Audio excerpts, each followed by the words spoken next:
Previously on the Hardcore Kid. The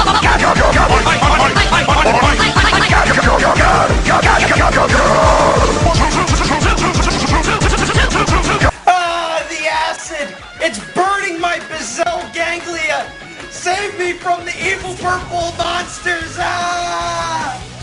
This is Headbanging Freak to Y Mew Mau Mau. Do you copy? Copy, Headbanging Freak. I read you loud and clear. What's the news on the enemy? Well, for starters, he's made another lame Nihao Kailan YouTube poop. He's added a Fred video to his favorites, and now he's calling Turbo J a UK an epic fail. So let me get this straight. He's a Turbo J UK fanboy, he's ripping off his productions, and now he's calling Turbo J UK an epic fail? Really? That would be so. Oh, that incriminating bastard must be stopped at once! Show him that he's the one who should be suspended. How about if I slap him across the face with a bologna sandwich, or dump fudge brownies in his pants? How is that supposed to help in getting him off of YouTube? It'll give him a pinworm. There is a threat out there that need be silenced.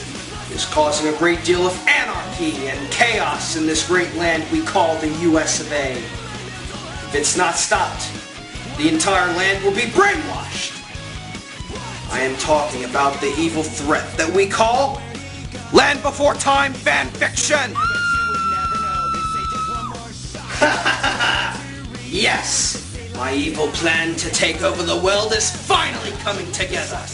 Soon I will have my army of mind-controlling robots taking over everyone's minds and turning them into my own personal slaves.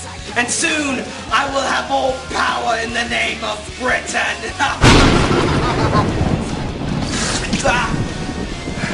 Buy Chris Farley's cheesecake, this movie sucks.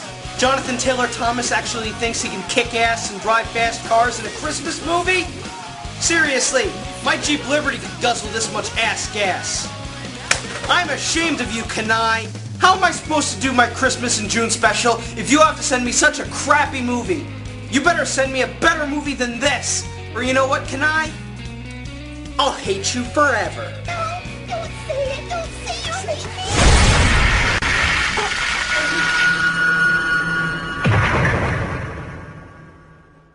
Well, that was a total waste of corn syrup.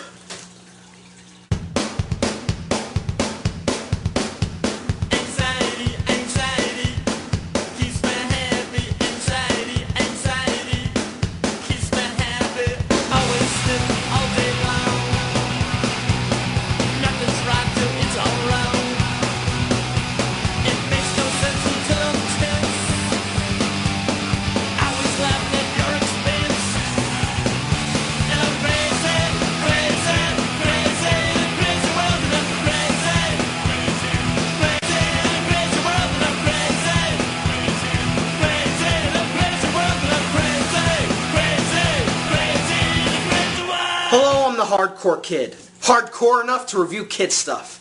And hey kids, do you know what time it is? That's right, it's Don Bluth time. By the mid-90s, Don Bluth's career had fallen flatter than Wile E. Coyote over the Grand Canyon. His new movies were getting more and more wonky, his old movies were getting butchered by endless sequels, and budget issues were soon starting to take their toll. That is, at least until 1997, when Don Bluth teamed up with director Gary Goldman to create an animated musical entitled Anastasia, based on the 1956 film of the same name. And sure enough, the film was a hit, and brought Bluth back on the map. What do I think of the movie? It's okay, but I'm not really a huge fan of it. I actually found the Anastasia, or Anya character, to be quite uninteresting, and oftentimes bitchy. However, the one character I did like in this movie was the villain, the evil, slimy Rasputin, a crazed psychopath who comes back from the dead from a curse after drowning in a frozen pond. Did I mention he's also voiced by Christopher Lloyd? I was frozen today! Also along for the ride was Rasputin's bat servant Bartok, voiced by Mos Eisley himself, Hank Azaria. This character actually proved to be pretty popular once the movie was released, and after the film made a ton of money at the box office, Don Bluth decided, you know what, I'm sick of other filmmakers butchering my movies with their crap sequels. How about we make our own crap sequel of Anastasia and make Bartok the main character? Legasp! A Don Bluth sequel? Actually directed by Don Bluth? No. Yep, 2 years after the release of Anastasia, Don Bluth and Gary Goldman teamed up again to make their own little spin-off movie centering around the Bartok character, aptly named Bartok the Magnificent. But the question is the movie any good? Well, let's find out. This is Bartok the Magnificent. So the film once again takes place in Moscow, Russia, sometime before the events of Anastasia. Bartok is a performance bat showing off his skills to the crowd on the streets. They called me Bartok, the Magnificent, the specifically, terrifically magnificent. A mammal so inflammable, he saved the day. I tell you, B-A-R-T. Okay. What's this? A song and a Don Bluth sequel that's actually decent? Bartok, the Magnificent, with the ha and the hi-ya that are significant. Well, at least it's better than watching a bunch of bloated rats and rubber dinosaurs say. Makes me almost envy Just Say Yes. Speaking of shock treatment, here's our villain of the movie, Ludmilla, voiced by Catherine O'Hara, who you may know from her roles as Cookie Fleck in Best in Show, Sally and Shock the Witch from A Nightmare Before Christmas, and... I sometimes wonder where she parks her broom. She's joined by the Moscow Prince Ivan, voiced by Philip Van Dyke. He was in Noah Knows Best on Nickelodeon, not much else to say about him.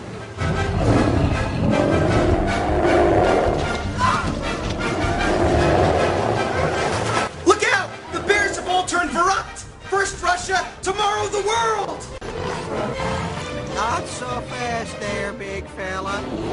Oh, really? Well, why don't you try this on for size? Africa, watch it! So Bartok beats the crap out of the bear and gets a rousing round of applause, as well as a ton of gold coins and a royal ring, courtesy of Ivan. Ludmilla is pissed off with Ivan for giving away the ring to a commoner, but Ivan just goes along with it. The people liked the bet. Did you see how he made them smile? It was nice to see them happy. Nonsense. You must show respect for your crown. If you don't, how can you expect the peasants to? Your Highness, are you listening to me? Like anyone would want to listen to a 40-year-old loudmouth babysitter in a breastplate? No thank you, bitch! Meanwhile, back at his cabin, Bartok is counting up his dough when, oh my god, the bears come too! Why do you do that? I hate when you do that. No, actually the whole scene in Moscow was an act, and thus we're introduced to Bartok's partner, Sozy, voiced by Kelsey Grammer. Not going to let the fact that I got the better of you ruin quite possibly one of our finer performances to date.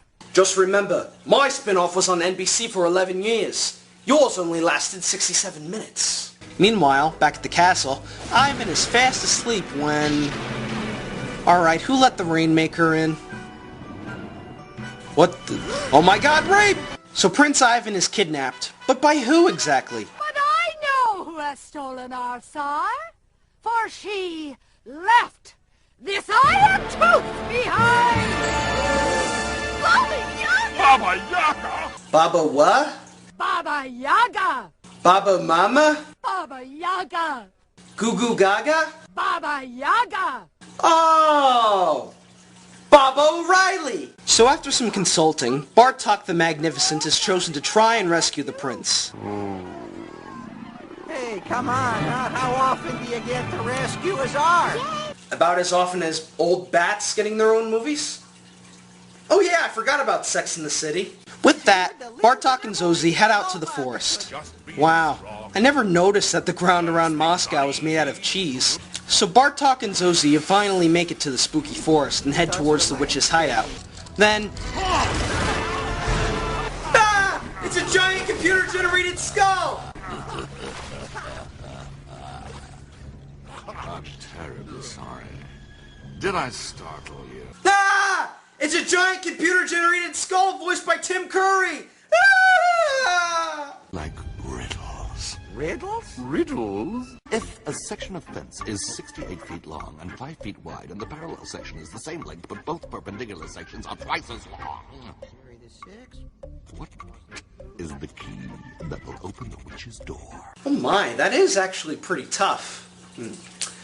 The key to her heart. No. Limp Bizkit's the key. No, not that. Oh, I know.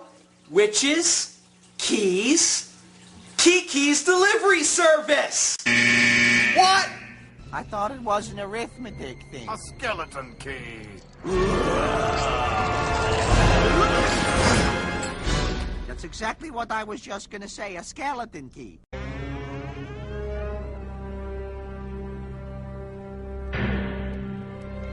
Hello? Prince Ivan? Anybody home?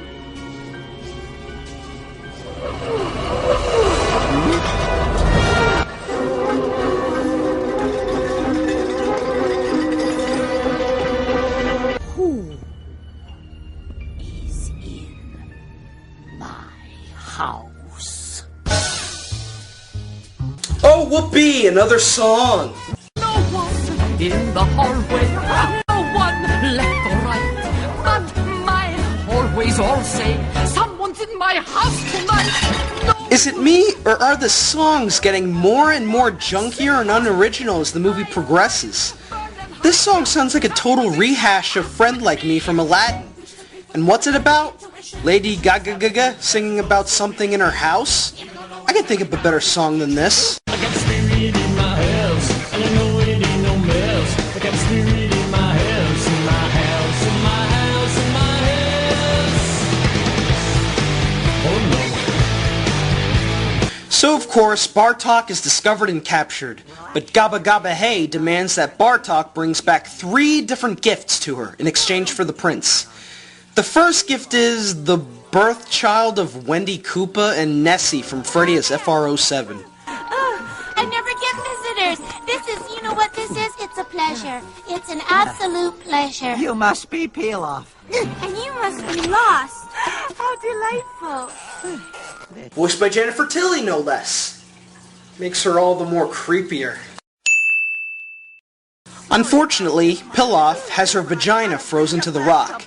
This results in a pretty entertaining sequence with Bartok trying desperately to get her unstuck. It's enough to drive you crazy, isn't it?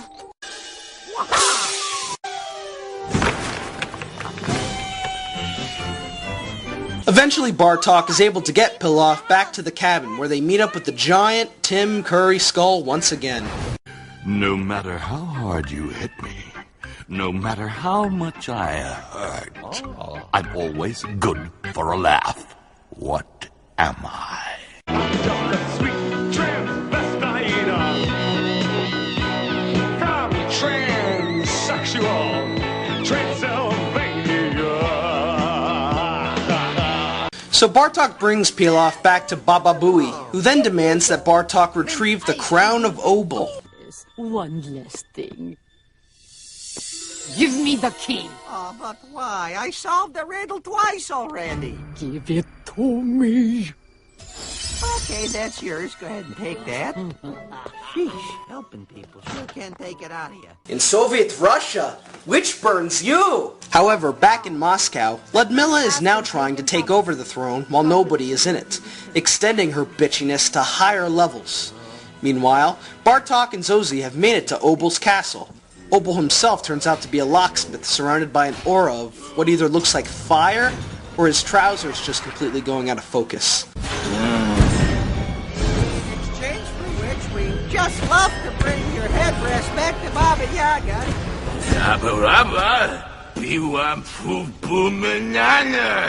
Ladies and gentlemen, the destruction of French Stewart's career. Voicing a troll more mentally retarded than Josh U2 Uber. So Obel starts chasing after Bartok, after Bartok somehow teleports from Obel's hand to the floor below. So after some fancy juggling and a few sneaky moves, Bartok is finally able to capture the crown and head back to the cabin. Well, at least we don't have to deal with another Tim Curry riddle. And so why did Lady Gaga need the crown? So that she could put a jewel from the crown into the soup. Subtlety. It begins with S. You know what else begins with S? Stupid! Perfect. And now the third and final item that Bartok needs is a magic feather that also happens to be hovering in a clearing in the woods. Seriously, it just hovers there, doesn't even move. Is this Bartok the Magnificent or Harry Potter the video game? But here's the catch. Bartok can't fly. So he tries to use the boulder and Obel's crown to get the feather, but the boulder ultimately collapses into pieces. It certainly is. Now we can run away. Hide from Baba Yaga for a couple of years, which is fine by me. I'm behind on my hibernating anyway. Then take the show back on the road, and you can go on pretending to be what you always wanted to be. Yeah, that's a good idea, Zozie. Just abandon the whole mission, and then go wandering off, while a bunch of angry Moscowians are breathing down your neck waiting for their Tsar. Epic idea! However, Bartok comes up with a better one.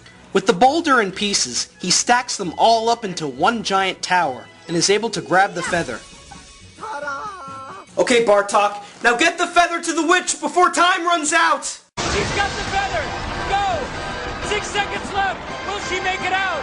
Hurry, hurry, hurry, hurry! Oh, she ran out of time! Oh, too bad. You didn't make the trip to Roseland Ranch. But at least you get to keep the Philips CDI. So now Bartok has given all the items back to Yo Gabba Gabba. But now she needs one more item. But she won't tell Bartok what it is. Here you go. Hey, what's so funny? Hey, stop it! Wow, this witch is a bitch. So Bartok yells at her and makes her cry. This, in turn, causes Bartok to cry. And now Baba Yaga finally has the last item she needs. Bat tears. So Baba Yaga gives Bartok a vial of the magic potion made from all the items he collected. If Bartok drinks the potion, he will become what his innermost self has always desired to be. I've always desired becoming the next Jack Nicholson. Baba Yaga also explains that she didn't take Ivan, and that Ivan was still in the tower in Moscow. So Bartok heads back to the city to confront Ludmilla. Ah, brave Bat, you have returned from your difficult journey. Healthy, alive, apparently no worse for the wear. Oh, our congratulations. But where is the prince? I left here, a little fanfare down into the forest. Lots of trees there, some gargoyles, big skull. Solved the riddle, met Baba Yaga. Not a looker, folks. Did 3 tasks, not important what they are. Suffice to say, at this point, I'm fairly confident of my physical, emotional, and intellectual prowess. But the prince. Ahem. Prince Ivan is in the tower. What? The tower. Tall building just outside and to the right. You can't miss it. So Bartok leads Ludmilla up to the tower. I warn you, if the prince is not where you say he is, and this has all been part of some elaborate performance, I assure you, Bartok the Magnificent, the city of Moscow will have your head. And finally finds Ivan locked in a cage. So Ludmilla captures Bartok, locks him in a cage as well, and steals his magic potion. Then she starts drinking it.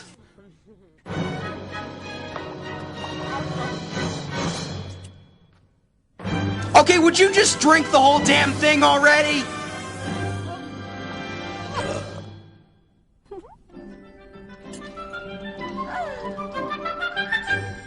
Starting today, they are going to welcome a new girl. Okay, it's official.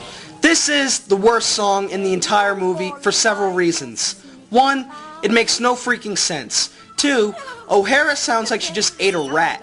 And 3, the entire time Ludmilla is singing, she slowly starts to turn into a giant purple dragon. Wait, what the fuck? Hello, my inhibitions molting. Oh!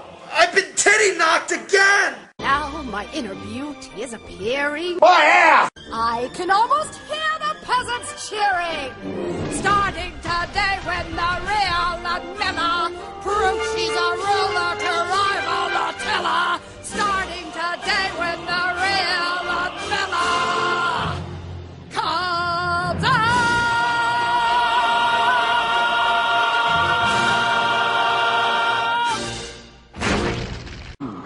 fucking kidding?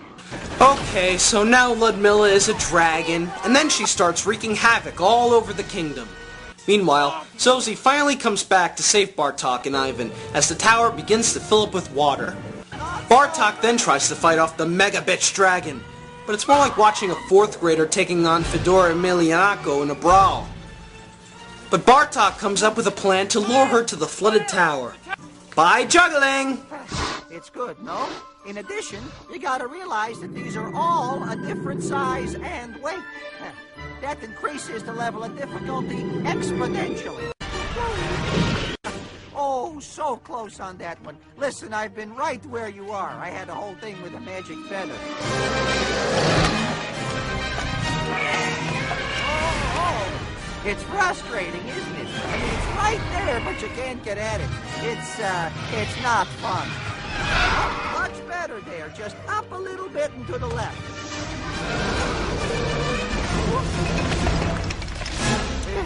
Have a nice trip. See you next fall. So Ludmilla is defeated, Ivan gets his ring back, Zosie is still dressed up as a woman, and Bartok bids farewell to Baba Yaga and Pilaf. And that's about it.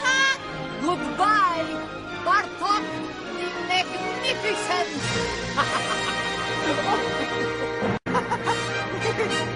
See you later, folks. So how does this movie hold up? Well, I can sum it all up in just one simple word. Tedious! While there are a few gags that work, ultimately the entire film seems to be stuck on autopilot. The action just seems to sit there on the screen, and doesn't really bring the audience into the movie. Aside from that, the animation is inconsistent, the voice actors sound bored, and also, if this movie is meant to be a prequel to Anastasia, then how exactly did Bartok end up with Rumpelstiltskin anyway? The film gives us no explanation. How can this be an actual prequel if the tie-in just has the Bartok character himself? Hell, when I first started watching this movie, I thought it took place after Anastasia, and that Bartok was simply trying to make a living without Rumpelstiltskin. On the whole, I like to consider this movie the Acid Eaters of Don Bluth's career. It's a very short movie, it's only about an hour long, and it's just filler leading up to Bluth's final creation, Titan AE, which despite being well animated, ultimately bombed and resulted in Fox Animation Studios' bankruptcy and Bluth leaving the director's chair for quite some time. So that was Bartok the Magnificent, a hardcore headache that proves once and for all that Don Bluth movies just don't need sequels. The originals will always be the best. Now if you excuse me, I have a date with Disney.